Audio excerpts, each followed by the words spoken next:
YSR Congress party యువజన విభాగ నాయకులను ఎంతలా తొక్కాలని చూస్తే అంత పైకి లేస్తారని గుంటూరు జిల్లా వైఎస్ఆర్ కాంగ్రెస్ పార్టీ అధ్యక్షులు ఆళ్ల ఉత్తేజిరెడ్డి వ్యాఖ్యానించారు. వైఎస్ఆర్ కాంగ్రెస్ పార్టీ గుంటూరు జిల్లా కార్యాలయంలో ఏర్పాటు చేసిన మీడియా సమావేశంలో వారు మాట్లాడారు.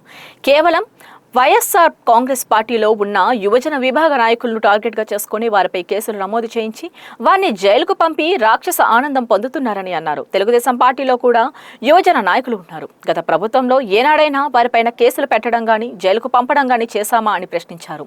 మర్డర్ చేసేవారు, మానభంగాలు చేసేవారు, దోపిడీ చేసేవారిపై పెట్టే కేసులను మాపై పెట్టి మమ్మల్ని జైలు పాలు చేసి మా కుటుంబ సభ్యులను ఇబ్బందులు గురి చేస్తున్నారని ఆవేదన వ్యక్తం చేశారు. ఇప్పటికైనా తెలుగుదేశం పార్టీ నాయకులు వైఎస్ఆర్ కాంగ్రెస్ పార్టీ యువజన నాయకులపైన తప్పుడు కేసులు పెట్టి అరెస్ట్ చేయించడం మానుకొని ప్రజలకు ఇచ్చిన హామీలను నెరవేర్చాలని సూచించారు. ఈ కార్యక్రమంలో వైసీపీ పార్టీ గుంటూరు జిల్లా యువజన విభాగ ఉపాధ్యక్షులు సూరజ్ బెగ్, టౌన్ యువజన విభాగ అధ్యక్షుడు ఏటీ కోటి యాదవ్, నగర ఉపాధ్యక్షులు వెంకటేశ్వర రెడ్డి తదితరులు పాల్గొన్నారు. నమస్కారం. ఈరోజు నా పేరు ఆళ్ల ఉత్తేజిరెడ్డి, గుంటూరు జిల్లా యువజన విభాగం అధ్యక్షుడిని.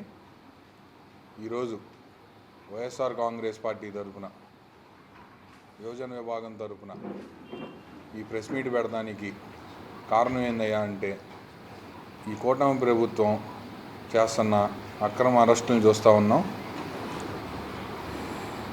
మొన్న చేసిన సునీల్ కుమార్ గారి అరెస్టుని మేము తీవ్రంగా ఖండిస్తూ ఉన్నాం. వైఎస్ఆర్ కాంగ్రెస్ పార్టీలో మొన్న చూసిన ఈ 2 ఏళ్ల వెన్నుపోటు అనే కార్యక్రమంలో పార్టీ ఎంత బలంగా ఉందనేది అందరం చూసుకున్నాం. దీన్ని చూసిన కూటమి ప్రభుత్వం మళ్ళీ ఏ విధంగా ఇబ్బంది పెట్టాలి, యువకుల్ని ఏ విధంగా ఇబ్బంది పెడితే మళ్ళీ పార్టీకి ఇంత మైలేజ్ లేకుండా ఉంటుంది, మళ్ళీ బయటికి రాకుండా ఉంటారు అనే ప్రయత్నం చేస్తూ ఉన్నారు.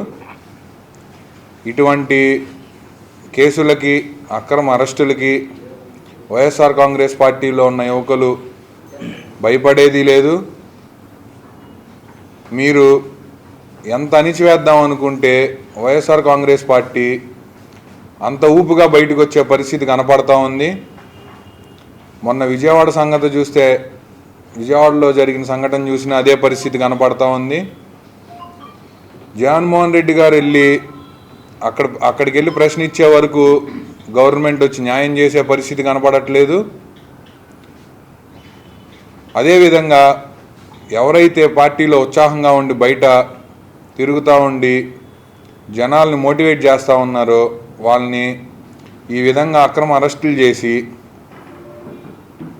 వైఎస్ఆర్ కాంగ్రెస్ పార్టీ నుంచి ఉన్న ప్రజాప్రతినిధులు ఏ విధంగా అరెస్ట్ చేస్తున్నారు, అదేవిధంగా కూటమి ప్రభుత్వంలో ఉన్న ఎంపీలు రెడ్ హ్యాండెడ్గా డ్రగ్స్ కేసుల్లో దొరికితే ఏ విధంగా స్టేషన్ బెయిల్ ఇచ్చి రాజమర్యాదలతో ఇంటికి పంపుతూ ఉన్నారో చూస్తూ ఉన్నాం.